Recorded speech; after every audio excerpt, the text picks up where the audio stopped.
wabarakatuh. Waalaikumsalam warahmatullahi wabarakatuh. Oke, sehat-sehat semuanya anak Bapak sekalian. Sehat. Oke. Pertama-tama marilah kita mengucapkan puji syukur atas kehadiran Allah Subhanahu wa taala yang mana pagi hari ini Allah masih memberikan kita kesempatan, peluang waktu serta kesempatan yang begitu luar biasa sehingga kita masih bertemu kembali dalam keadaan sehat walafiat. Selawat barakat salam kita hadiahkan kepada Nabi kita Nabi besar Muhammad sallallahu alaihi wasallam. Allahumma sholli wa sallim wa barik alaihi. Mudah-mudahan dengan banyak kita melantunkan selawat di dalam kehidupan sehari-hari kita, insyaallah kita yang hadir pada pagi hari ini akan mendapatkan syafaatnya di yaumil mahsyar kelak. Amin. Ya rabbal alamin. Oke, sebelum Bapak menyampaikan materi pada hari ini tentang pernikahan, sebelumnya juga materi kita tentang pernikahan melanjutkan tema atau materi hari ini. Sebelum itu Bapak absen dulu. Yang pertama Aditya Pratama Kusuma. Oke. Anissa Dinda Putri Nababan. Arif Padilla. Arsita Saputi. Aulia Atmaja. Claudia Cynthia Bella. Delian Samunata. Dia Ramadhani. Gladys Clara Olivia. Gustira Wijayanti. Muhammad Fadlan. Muhammad Safi. Muhammad Rizky Akasa. Muhammad Rizky Hidayatullah. Mutiara Putri Asifa. Kakek Pak. Kakek dia. Mutiara Rahmawati Siregar. Najwa Anissa Joti. Nur Evelina. Nur Harija. Pinkan Ayu. Putri Bunga Sanuti. Rizky Anda Rashid. Sri Rahma Juwita. Syah Putri Wulandari. Syakira Jahra. Sawalia Fitrianisa. Widya Istri Puluman. Oke. Langsung aja Bapak akan menjelaskan tentang materi pernikahan dalam Islam. Oke.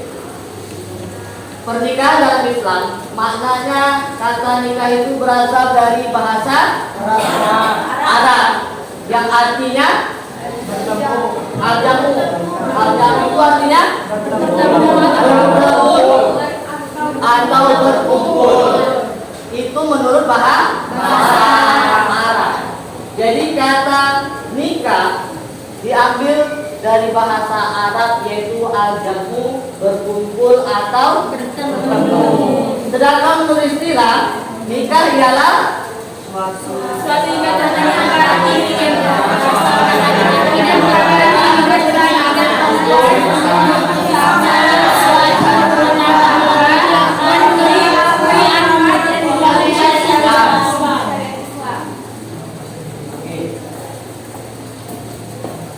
itu definisi dari istilah. Jadi nikah itu suatu ikatan antara si laki-laki dan perempuan, yaitu mengalami proses yang namanya ada ijab dan qabul atau sesuai dengan syariat Islam. Ya, itu yang dikatakan nikah. Yang tidak dikatakan nikah itu apa? Tidak ada ijab dan qabul atau tidak ada ikatan antara laki-laki dan perempuan secara sah. Oke. Itulah dia makna pernikahan dalam Islam. Sampai sini paham? Alhamdulillah. Oke. Di dalam pernikahan perlu kita ketahui atau perlu kita dasari dalil tentang Al-Quran mengenai pernikahan di dalam Islam.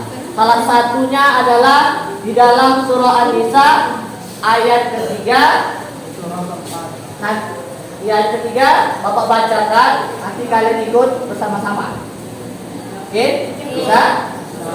Oke. Kita baca dulu sama-sama ini. Bapak dulu, baru kalian ikut. Penggaso-penggalan dari Bapak baca, nanti kan kepanjangan. Oke. A'udzu billahi minasyaitonir rajim. Bismillahirrahmanirrahim. Wa in khiftum alla tuqsitu. Coba. Wa in khiftum alla tuqsitu Fil yatama fankihu ma taba lakum. fil yatama fankihu ma taba lakum Minan nisa'i matna wa thulatha wa ruba'. minan nisa'i masna wa thulatha wa ruba' Wa in khiftum alla ta'dilu fa in khiftum alla ta'dilu fawahidatan fawahidatan aw ma malakat aymanukum aw ma malakat aymanukum dzalika adna alla ta'ulu. dzalika adna alla ta'ulu. Oke, yang artinya, dan jika kamu takut tidak akan dapat berlaku adil terhadap hak-hak perempuan yang yatim, bila mana kamu mengawininya, maka kawinlah wanita-wanita lain yang kamu senangi, yaitu 2, 3, atau 4. Kemudian jika kamu takut tidak akan dapat berlaku adil, maka kawinkanlah seorang saja atau budak-budak yang kamu miliki, yang demikian itu adalah lebih dekat kepada tidak berbuat aniaya. Itulah arti dari surah An-Nisa surah keempat ayat ketiga. Oke, siapa yang mau bisa mengulangi bacaannya silakan. Ya, oke, baca. A'udzubillahiminasyaitonirrajim. Bismillahirrahmanirrahim. Wa in khiftum alla tuqsitu fil yatama fankihu ma taba lakum minan nisa'i matna wa thulatha wa ruba'. Fa in khiftum alla ta'dilu fawahidatan aw ma malakat aymanukum dzalika adna alla ta'ulu. Syukran. Lanjut dari perempuan. Ya. Bismillahirrahmanirrahim. Wa in khiftum alla tuqsitu fil yatama fankihu ma taba lakum minan nisa'i masna wa thulatha wa ruba'. Fa in khiftum alla ta'dilu fawahidatan aw ma malakat aymanukum dzalika adna alla ta'ulu. Oke, syukran, terima kasih ya. Berdua baca-bacanya juga bagus. Oke, dari dalil hadis, yaitu dari hadis riwayat Bukhari Muslim, an Abdullah bin Mas'ud radhiyallahu anhu qala lana Rasulullah sallallahu alaihi wasallam ya mahsyaras sabab man istata'a minkumul ba'ah falyatazawwaj fa innahu aqrabul bil basari wa ahsanu lil fard wa man lam yastati' fa alaihi bis-sawm fa innahu lahu wija. Ya, artinya dari Abdullah bin Mas'ud radhiyallahu anhu Rasulullah sallallahu alaihi wasallam berkata kepada kami, hai para pemuda, barang siapa di antara kamu telah sanggup menikah, maka nikahlah, karena nikah itu dapat menundukkan mata dan memelihara paras atau kelamin. Dan barang siapa tidak sanggup, maka hendaklah berpuasa, karena puasa itu menjadi perisai atau dapat melemahkan takwa. Oke, sampai sini paham? Paham. Oke. Kalau kita sebagai seorang pemuda sudah sanggup menikah, nikahlah segera, jangan sampai ditunda. Kalau ditunda-tunda, nanti bisa mengakibatkan apa? Dia tidak akan mampu menahan hawa nafsunya. Kalau dia tidak mampu juga untuk menikah, sudah sanggup dia, tapi dia tidak mampu juga dalam hartanya, maka dia harus berpuasa. Karena puasa itu ada manfaatnya, yaitu menahan nafsu, syahwat atau diri kita dari perbuatan yang dilarang oleh Allah. Inilah dalil yang tentang pernikahan. Oke, lanjut yang berikutnya.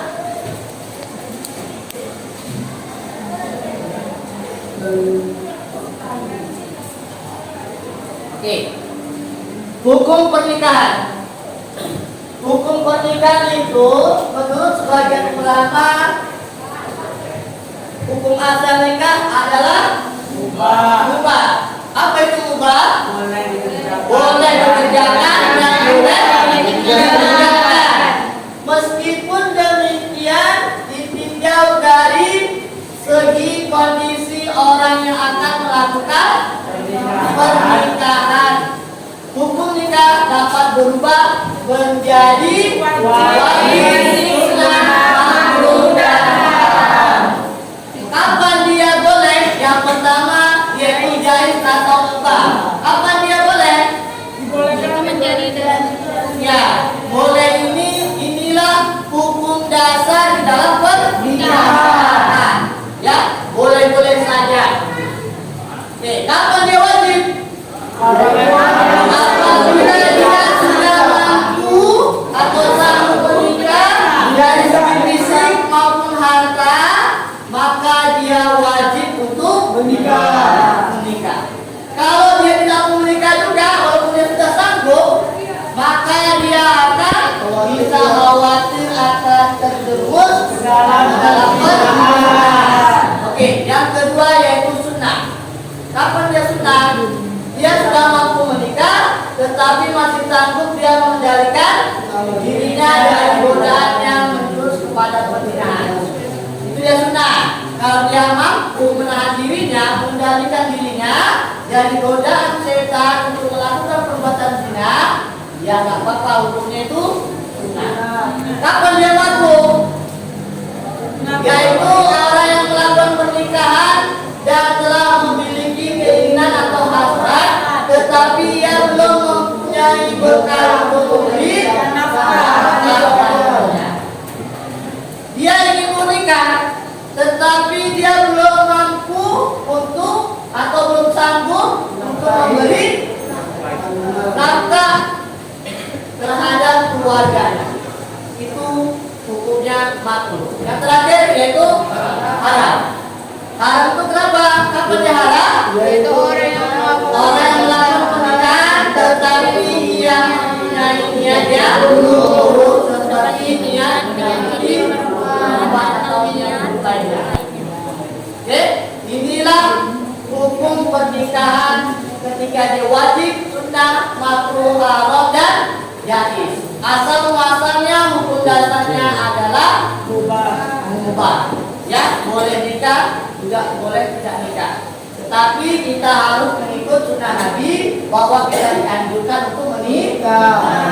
Jangan sampai kita tidak untuk menikah. Ya, Rasulullah aja pun disuruh Allah untuk menikah. Masa kita manusia yang biasa nggak mau menikah. Ya, oke.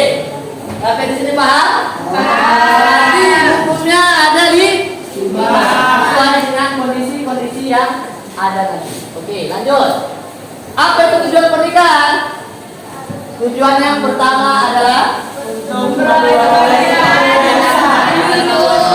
untuk memperoleh kebahagiaan dan ketenangan hidup. Jadi tujuan pertama itu, nikah itu tujuannya untuk memperoleh kebahagiaan dan ketenangan hidup. Itu yang pertama. Yang kedua, untuk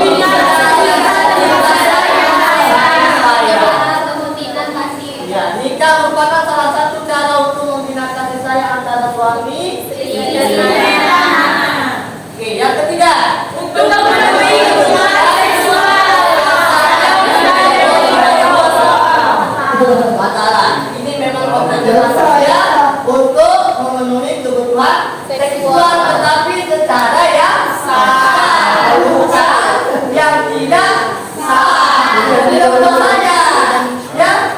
banyak kejadian sekarang ini memiliki hubungan seksualnya dari jalan yang tidak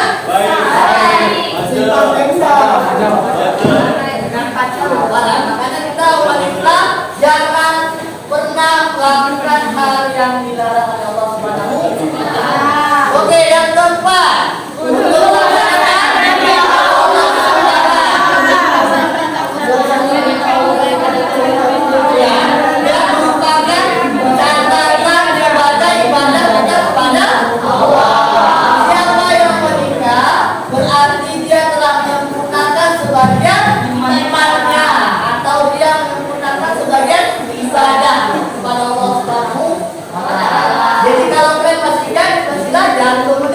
berarti iman kalian itu belum sempurna bagi Allah Subhanahu wa Ta'ala.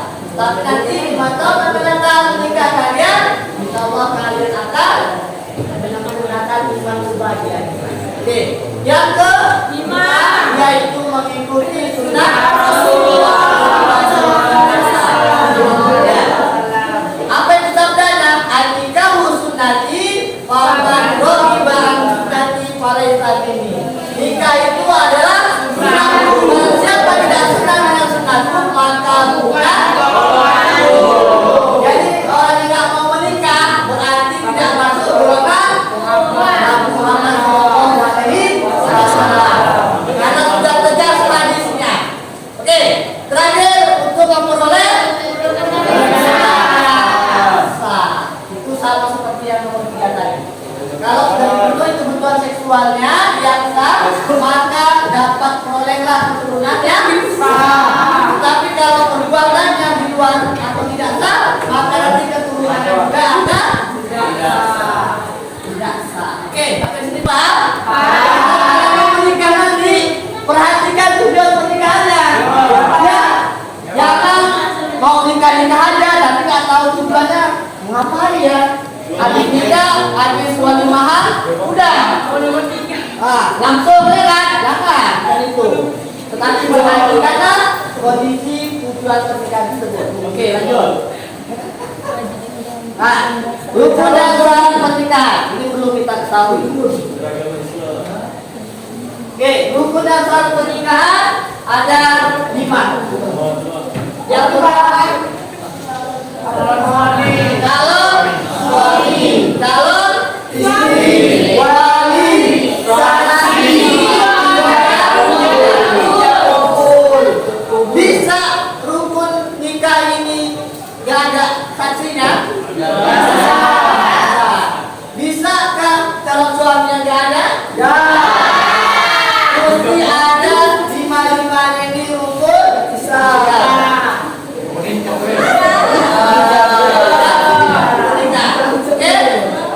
Siapa itu calon suami? Kita lihat syarat nikahnya itu lihat calon suaminya. Yang pertama harus beragama Islam, tidak boleh di luar agama Islam. Ya, oke. Yang kedua atas kehendak sendiri, ada pasangan.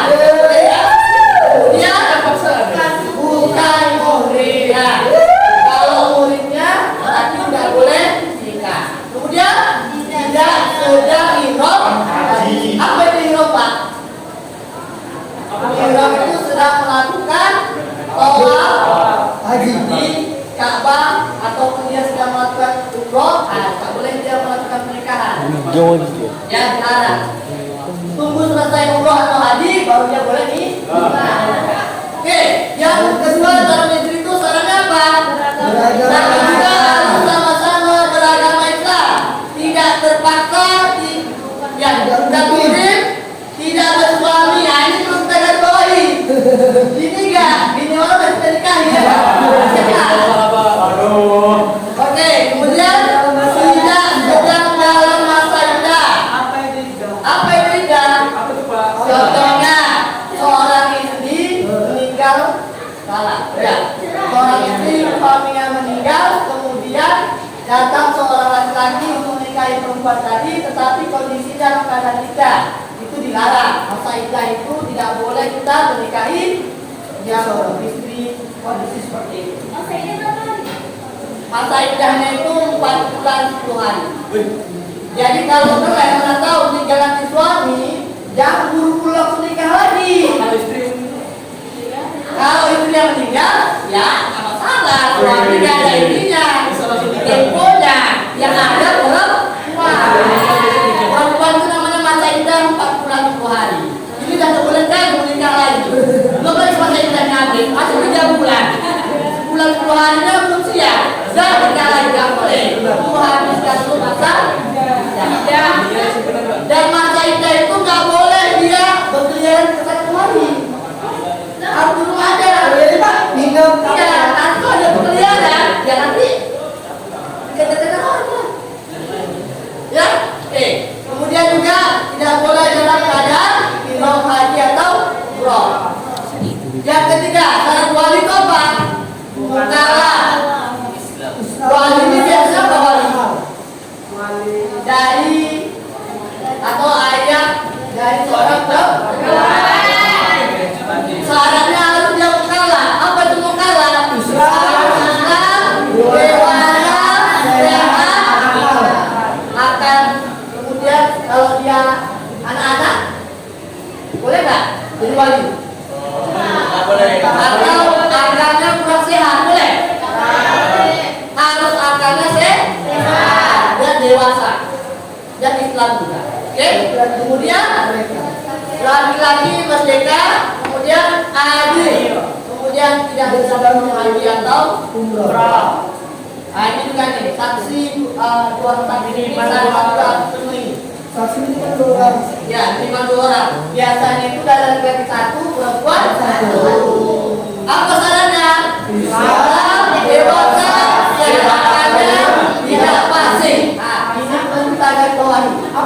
Tidak fasik ini, dia saksinya tidak boleh yang hari-harinya yang terus melaksanakan perbuatan maksiat atau perbuatan dosa kepada Allah SWT. Contohnya, saksinya ini dalam kehidupan sehari-harinya tidak pernah melakukan sholat 5 waktu. Tidak boleh seorang saksi itu seperti itu. Syaratnya, makanya itu saksi. Makanya kita harus pilih saksi itu orang yang betul-betul paham agama dan dia betul-betul menegakkan syariat Islam. Supaya apa? Supaya dalam pernikahan itu nanti dapat barokah dari Allah Subhanahu wa Ta'ala. Karena 2 orang saksi ini nanti akan dimintai bertanggung jawaban nanti di akhirat Allah Subhanahu wa Ta'ala. Susah kan? Makanya jadi orang saksi 2 orang saksi itu agak sulit. Kalau dia fasik nggak layak jadi seorang saksi. Kemudian dia harus hadir dalam akad nikah. Nggak boleh saksinya itu dan telepon aja. Online atau buka ini boleh? Nggak bisa. Harus dia hadir di tempat pernikahan itu. Oke? Itulah dia syarat 2 orang saksi. Mau laki-laki dari laki-laki maupun perempuan. Dan saksinya itu nggak boleh perempuan, tapi harus laki. Oke, terakhir ijab dan kabul. Apa itu ijab? Ikrar atau pernyataan yang disampaikan oleh pihak mempelai wanita, yaitu wali nikah atau orang tua dari si perempuan. Siapa tahu apa itu kabul? Ikrar pernyataan yang disampaikan oleh pihak mempelai wanita atau orang tua wali. Itu namanya kabul. Ketika ijab itu orang tuanya yang diijabkan menikahkan kepada wanita kandung pukulan di sekolah, mana sejak tunai. Jawab calon si suami, aku terima nikah anak kandung pukulan di sekolah, maharnya sejak tunai. Oke, itulah dia rukun dan syarat pernikahan yang harus kita penuhi. Kalau nggak kita penuhi, maka rukun dan syarat pernikahan itu akan gagal. Yang ini Pak ya, saksinya tadi. Saksinya itu tidak boleh sembarangan. Jadi kalau mereka nanti mau nikah, tahu sampai datang nanti, carilah saksinya ini betul-betul yang paham agama dan mampu dia melaksanakan perintah Allah Subhanahu wa Ta'ala. Oke, sampai sini paham? Oke, ada seluruh pertanyaan? Ya. Kalau orang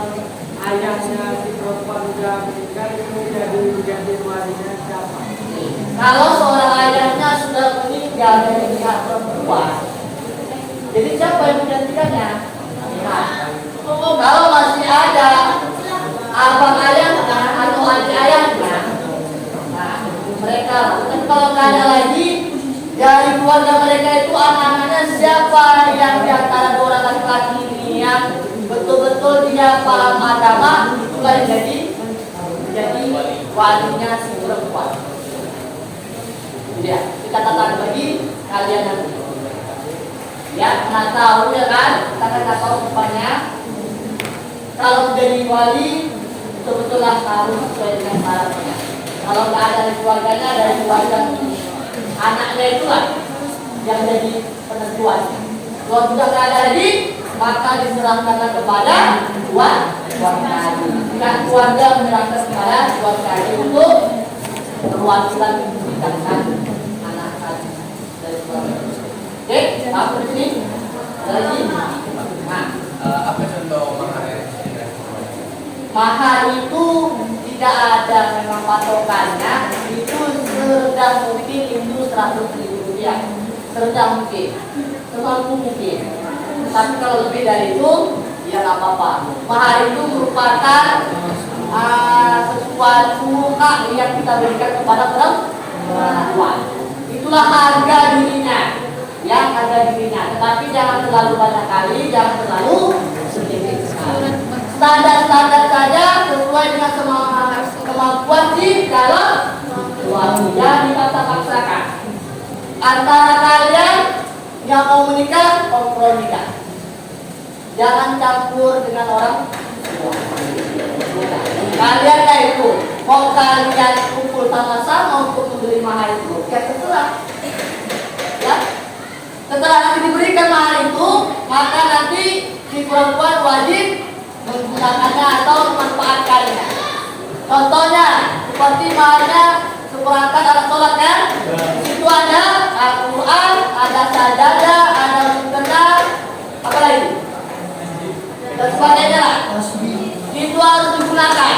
Ketika nanti suami mau menggunakannya, suami harus minta izin kepada istri. Gak boleh main nyelotong-nyelotong saja atau mengambil aja. Harus minta izin. Kenapa? Karena